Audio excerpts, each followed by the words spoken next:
Hello, and welcome to the Performance Leadership Learning Lab's virtual roundtable session. Many successful small businesses are too small to attract buyers and often too small to support traditional ESOP structures. As a result, thousands of owners find themselves caught in a difficult position. They've built a profitable business, created jobs, generated value for years, yet many still struggle to identify a realistic path to liquidity, succession, or even exit. But what if there were a new, evolving model that could change that? Today, we'll be exploring how syndication may help small businesses overcome scale barriers, preserve employee ownership, create liquidity opportunities, and lock new pathways to exit readiness. We'll discuss whether these collective ownership models could help bridge the gap between businesses that are traditionally too small to sell and those large enough to attract institutional capital. We'll also explore whether syndication could create new opportunities for employee ownership through structures that may not be possible through individual businesses on their own. As with all of our PL3 discussions, today's goal is not to advocate for a particular solution or solve a particular problem. It's to explore emerging ideas, challenge assumptions, and eliminate or and examine the opportunities for obstacles that may otherwise exist to be overcome. I'm Will Gladhart, the Chief Marketing Officer at PL3. I'll be your host today. Joining me is Will Lindstrom, CEO of the Culture Think Tank, doctoral researcher at Vanderbilt University, and an architect behind the syndicate model. Will, thanks so much for joining us today and welcome. Yeah, sure. No, happy to be here. Absolutely. If you just take a minute to share with our audience a bit about your background, that would be fantastic. Yeah, sure. Largely my background has been in operational turnaround. So I worked with PwC on a number of companies that were looking to transform their operations to be more successful. Largely my role was looking at data and optimizing processes and decision matrices. I ended up doing the same type of work for Mattel for 4 years.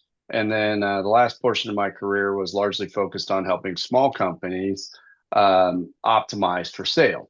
And during that period of time, what I came to realize is there's a large challenge for companies that are traditionally too small. So if you're below about $1 million in EBITDA, the optionality that you have to sell isn't the same.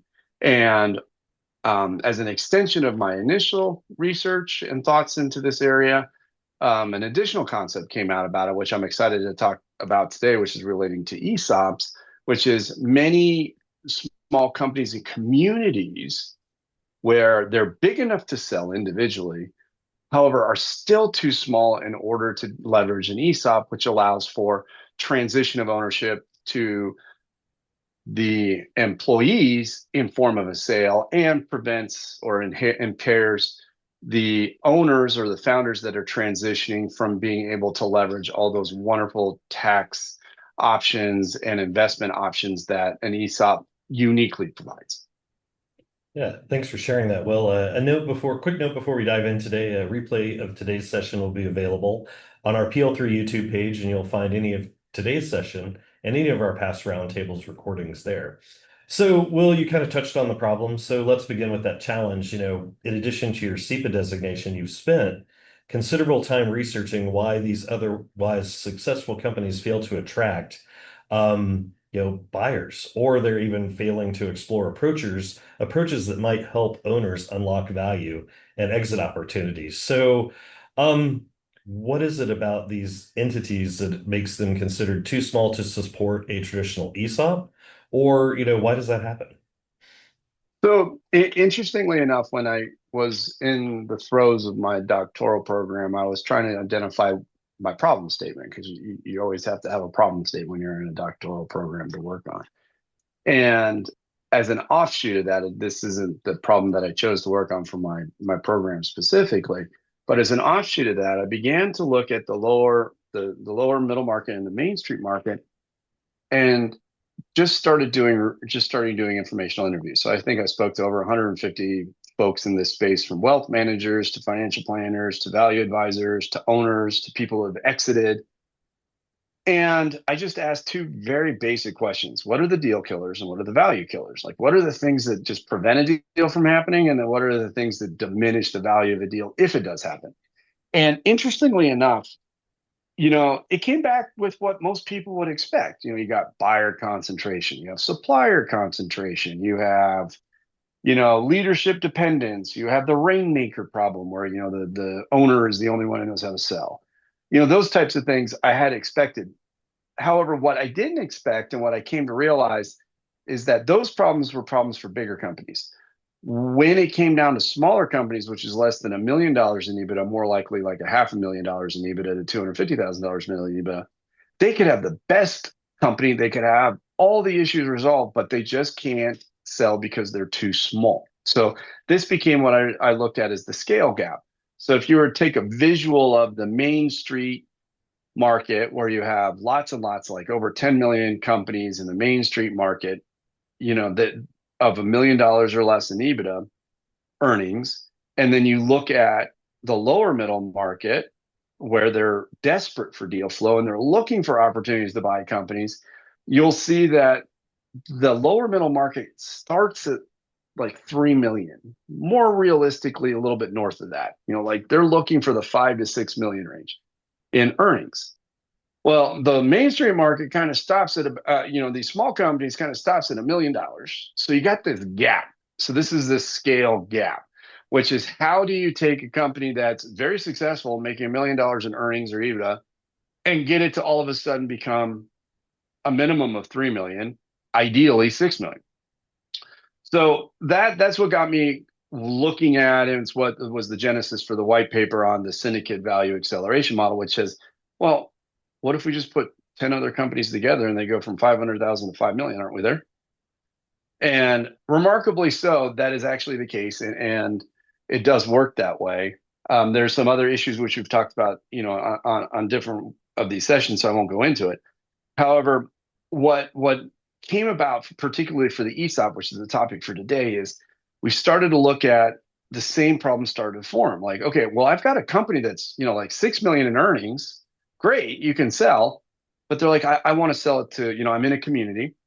I've had people who have been with me for 30 years. I've got 40, 50 people that depend on this job. Selling to private equity and selling to, institutional investors is, may not be a right fit. There's the risk that they're going to close down operations. And then there's another issue that came out of this that I had never thought of, that came out of a conversation with a gentleman who works on the Economic Council for Arizona in Phoenix, is that when these companies that are these sizes, 30, and they shut down, well, that's actually, or they sell, the economic base, the buying power that would normally go to the investors that would be spent in the community is actually no longer there anymore. It's disappearing. It's going other places. So it's actually impairing the economic stability of certain markets. And when you look at an organ in an area like Phoenix, where you have the silver tsunami, where you have a lot of people in this, silver hair, gray hair, 60s and 70s, they're thinking about shutting down their businesses. What's the potential loss of economic value? So that made me take a step back and look at the syndicate value acceleration model that I built, that was really about helping small individual companies below a million in EBITDA sell, and made me rethink it and say, okay, well, how can we use this in the world of ESOP? Because in the world of ESOP, you need about 100 minimum, but ideally 300 person companies. So how do we start rethinking it? And that's really the issue, because in the world of an ESOP, there's a lot, back to this gap again. There's a lot of great 30 person companies, 40 person companies. They make good money. You could sell them. However, if you wanted to keep it in the community, and for some owners, keeping things in the community is really important. For small communities, it's really important because it could actually damage the economic value or the economic position of the community. So how do you keep in the community? And the best mechanism is an ESOP, but because it benefits both the seller and the owners, or the future owners, which are the employees. How do you close this gap between 30 people and 300 people? Well, can you do it by putting 10 10 companies together, and now you're at 300 people. So that's the idea, and this is still forming because there's a different set of regulations involved, but that's largely the concept that ESOPs work on. Right. So just as we're kind of diving further in, it might be helpful for context to just share a little bit, just about an ESOP and actually what that does for an employer, and then how that turns into a potential scale solving issue for these aggregate companies. Yeah. So an ESOP largely stands for, well, I mean, it stands for Employee Stock Option Program. And what a stock option program is basically what the owners are doing is they're selling the shares of the company to the employees over a period of time. So they're going to convert their equity into shares, and there's a lot of intricacies on it. But basically, a small little company is formed that becomes the owner of the shares. Those are sold to that company, and then they're distributed as retirement, as a form of retirement, incremental stock. It is issued to the employees over time as they earn it out. So that's how you transition it to sell. So the ESOP came out in the 1970s to basically provide owners the option to sell their company to the employees. And so what's interesting about it is that there was a big motivation to do that because they wanted people of America to own America. So if you think about it, that's what you're largely doing by selling a company to the employees in the community. You're selling it, so you're giving employees that would probably never have the option to own a company the option to buy into America, and they're buying into their own future. So it's really a great program. What's Also, fascinating about it yeah, but you also got to has some sell. great tax benefits. Well, that's the thing. So you have to, so that the, so the, so in order, so that's the good side for the employees, but you got to make it worth the sellers because they're just not going to gift it over because they still have to get their equity out. And that's why there's such great tax savings is that they designed the ESOP to be highly favorable to the seller. So the founder that's selling their company, well, don't have to be a founder, but the owner that's selling the company, it's highly favorable to them from a tax perspective.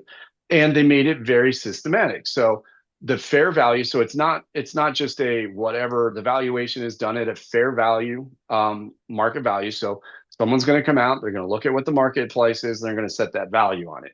So typically the value is a little bit less than if you were going to sell to private equity. You're going to sell somewhere else because they'll give you a little bit of a juice or they'll give you an incentive to get over it. However, the tax offset oftentimes makes that neutral. So whether you sell to private equity or you structure it and sell it as an ESOP, you end up walking away with the same amount of money. And the biggest difference is with an ESOP, you don't actually have to stop running the company.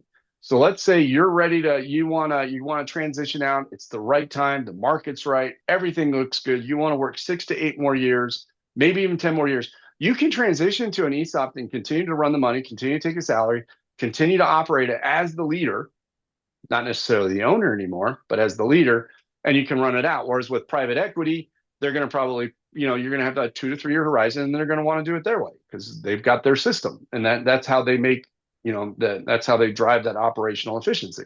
So that's really the value of an ESOP is it is a way to sell the company where I won't say it's exactly the same, but you're going to get really close to the same economic return from an ESOP as selling to private equity. The only difference is, especially in small communities, that you can continue to run it as a leader. More importantly, you can keep the economic engine within the community, and you can reward these long-term employees.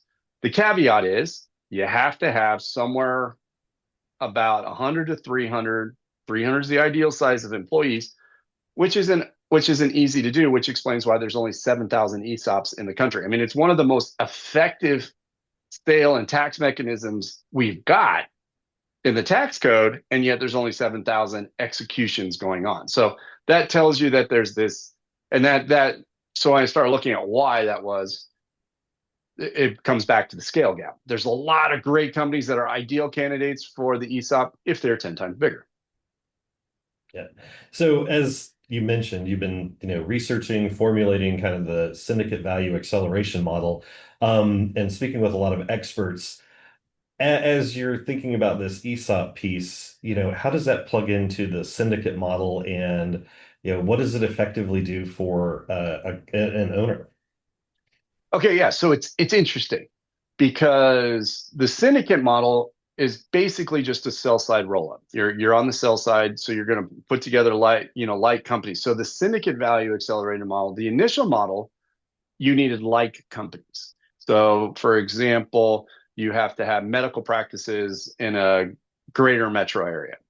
And so you'd put 10 to 20 of those together to get you up to the right EBITDA number. So they're going to go from maybe 500,000 to 5 million, which will move their multiple, the amount of money that they can sell their earnings for, from 1x to 6, 7, 8x. I mean, we've seen some go as high as 10, from 1 to 10. So I mean, literally, that's the economic shift that you're able to do, is go from 1 to 10x. So that's what the syndicate value acceleration models, and it was targeting companies, really designed for companies that were less than $1 million in EBITDA earnings, typically about 500,000. And it worked really well. It just works. It created that bridge from the Main Street market to the lower middle market. So it worked really nicely in that capacity.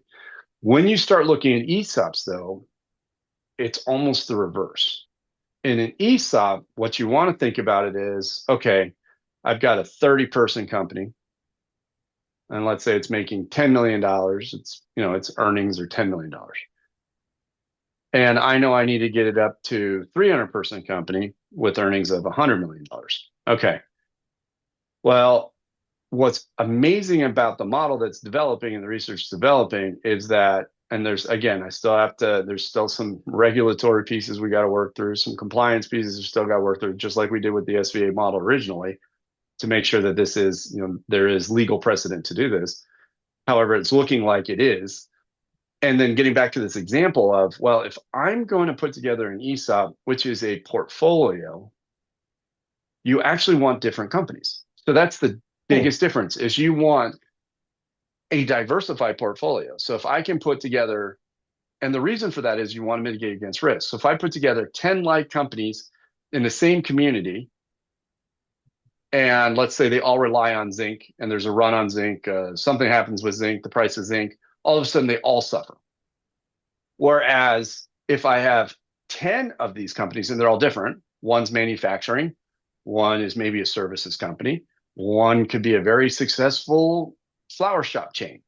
It doesn't matter, because what ends up happening is now you've got all these companies in this community that the employees are going to own proportionately as a portfolio. So now you're diversified against the economy. So it's even better, which from an implementation perspective makes it easier to implement, because I don't need to find 30 exactly operating identical companies. I just need to find 30, in this example is 10. I need to find 10 companies with 30 people and $10 million in earnings.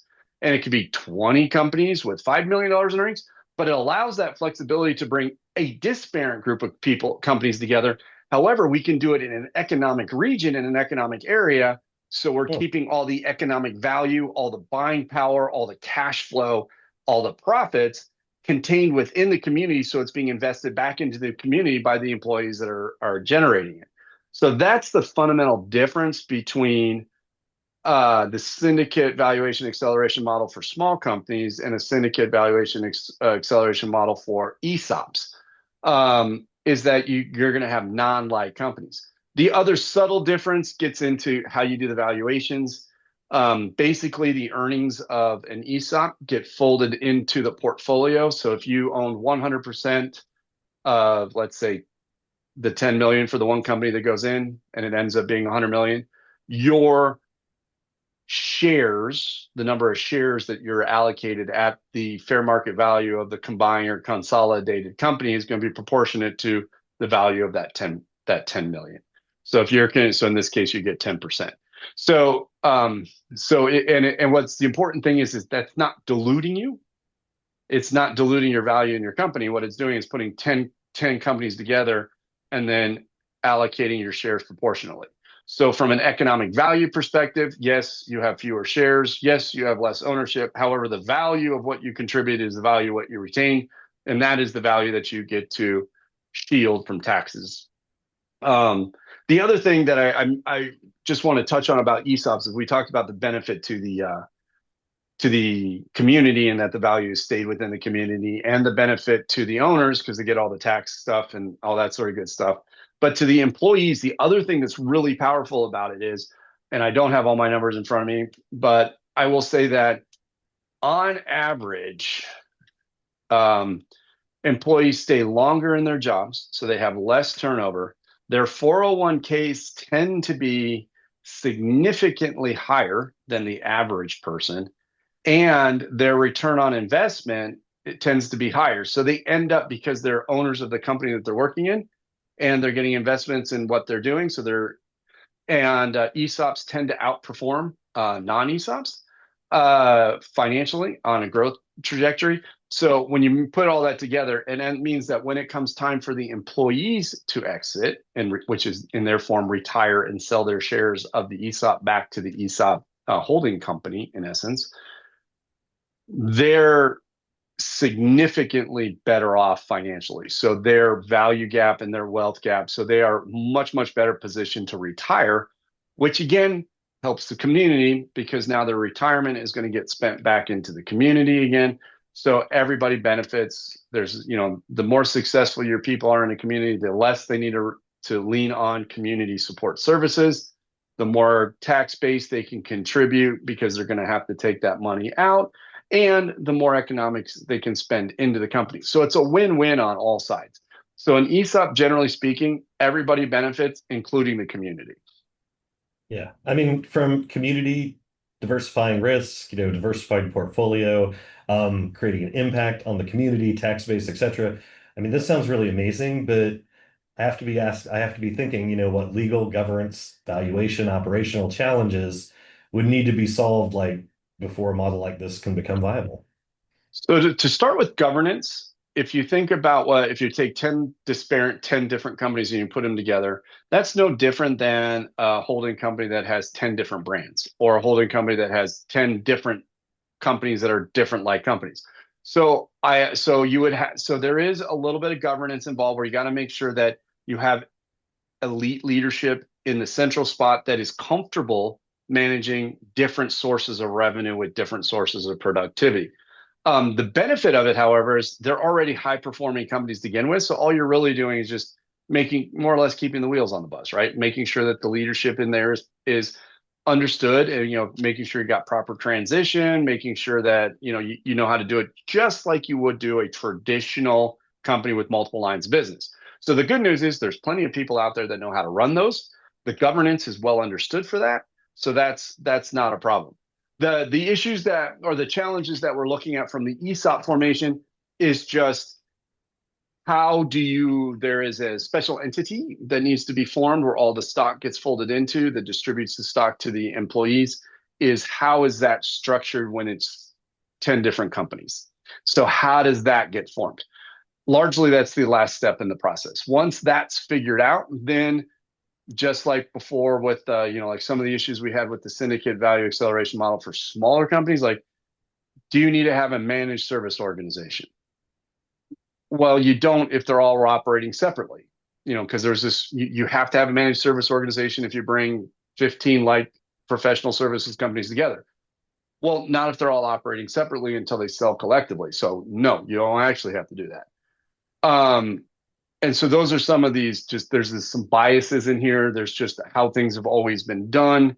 It's, in many ways, they're going to be like, yeah, but these are 10 different companies. Right. But post-transaction, like once you actually sign the paperwork, is there any difference between this and a company with 10 business units? Well, no. All right. So post-transaction, it's going to run like any ESOP with 10 different lines of business. Well, yeah. So what's the problem?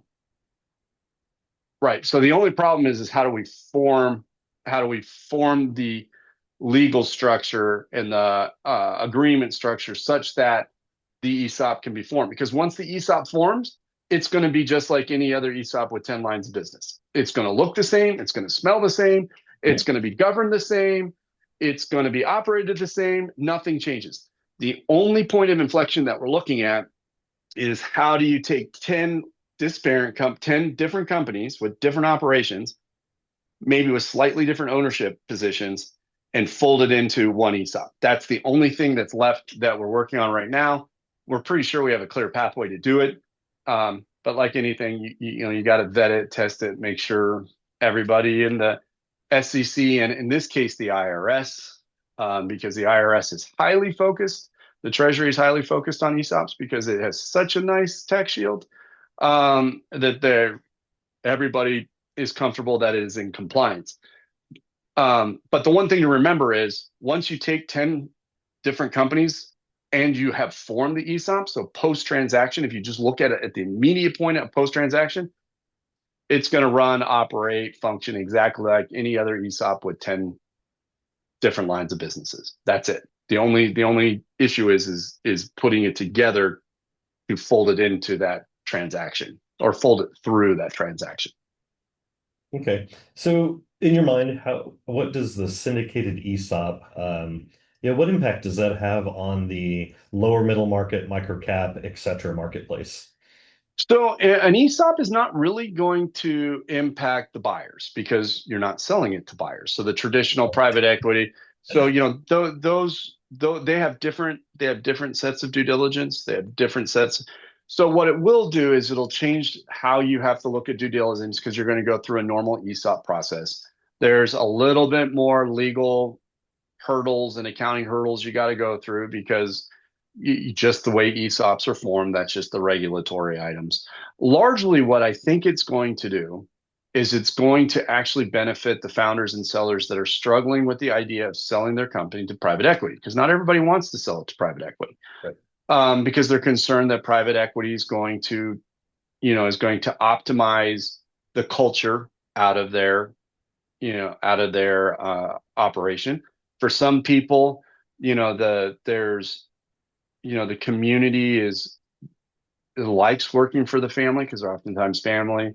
The family's been connected to it for decades, and the idea of letting some outsider come in is very not looked frowned upon, and also just isn't going to be a good fit. And you can't guarantee what's going on with the employees. With an ESOP, on the other hand, you're still providing the founders and the owners the ability to get their equity out and convert it into liquid assets so they can retire. They got, you don't work for 30 years just to give away your 30 years worth of value. So they can get their value out. They can continue to be a presence in the community. And more importantly, now the company is being folded into and is retained within the fabric of that community. And as you see this trend, and the thing I think, and I believe it was Angela brought it up, the thing that was really eye-opening is there is this growing divide where people are just not able to buy homes anymore. They're not able to own anything anymore, just because everything has become so expensive, and the investor-backed operations are just more efficient at doing everything. And the ESOP actually is a way to counterbalance. It's a way to let the community own, buy back in. It's a way to buy back America in some ways. That's how she phrased it, which I thought was great. You're giving the people the opportunity to buy back through the retirement. It's going to keep it in the community, and really from that economic aspect, it's keeping the economic engine within the communities that are needed for tax bases, which are needed for infrastructure and everything else. So it really is a great win-win for these communities where they're big enough to sell, not big enough to be but not big enough to sell to their employees. And they don't want to leave.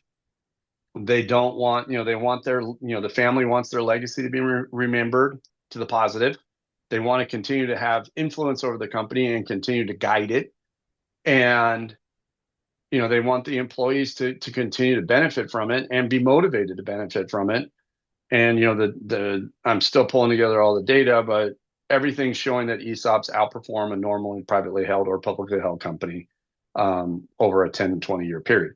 So not only are you're leaving a great legacy, you're also leaving the motivation, the incentive, and the structure such that these companies are going to get even better because now the employees are even more motivated to do it.